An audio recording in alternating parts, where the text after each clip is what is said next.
समोर आणा त्याला, आम्ही फाशी देऊन नाही तर त्याला इथं आमच्या समोर उभा टाळू त्याला. तुमच्याकडे नाही होणार तर आम्ही चालू त्याला इथं, आम्हाला न्याय मिळाला पाहिजे. त्याला मारताना 1 सेकंदला चक्कर आणि एवढा वेळ का लावताय तुम्ही?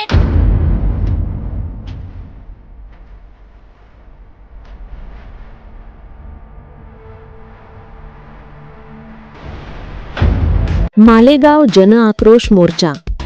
चिमुकली कु यज्ञा दुसाणे हिच्या झालेल्या अमानवी अत्याचार व हत्येच्या निषेधार्थ आज संपूर्ण मालेगाव शहर व तालुक्याच्या वतीने मालेगाव बंद पाळण्यात आला. या बंदमध्ये माननीय दादाजी भुसे यांनी स्वतः सहभाग नोंदवत घटनेविरोधात तीव्र रोष व्यक्त केला.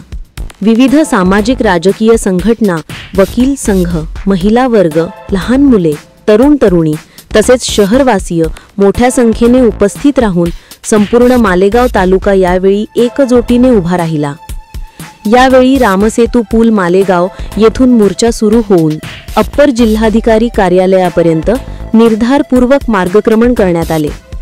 त्यानंतर अप्पर जिल्हाधिकारी यांना निवेदन सादर करण्यात आले. यावेळी सांगितले की मालेगाव तालुक्यातील डोंगराळे येथे घडलेली ही घटना ही फक्त एका कुटुंबावरच नाही तर संपूर्ण समाज मनावर अमानुष जखम करणारी आहे. या बालिकेवरील अत्याचार आणि तिची निर्घृण हत्या याचं मी शब्दात वर्णन करू शकत नाही. आज मालेगाव तालुका या निर्दयी घटनेविरुद्ध एकजोटीने उभा आहे. बालिकेच्या कुटुंबाने स्वतः मुख्यमंत्री आणि उपमुख्यमंत्र्यांची भेट घेतली असून फास्ट ट्रॅक कोर्टात खटला चालवण्याची तसेच वरिष्ठ सरकारी वकील नेमण्याची मागणी करण्यात आली आहे.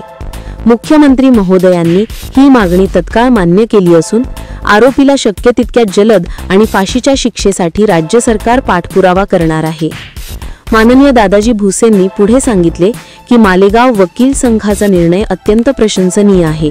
यानंतर माननीय दादाजी भुसे यांनी DYSP बाविस्कर यांच्या चुकीच्या वर्तनावर तीव्र निषेध व्यक्त करत सांगितले की पोलीस कोठडीऐवजी मॅजिस्ट्रेट कस्टडीची मागणी करणे हा आरोपीला वाचवण्याचा प्रयत्न होता.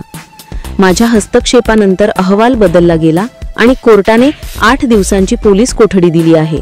मुख्यमंत्र्यांकडे त्यांच्या बदलीची आणि निलंबनाच्या कारवाईची मागणी करण्यात येईल.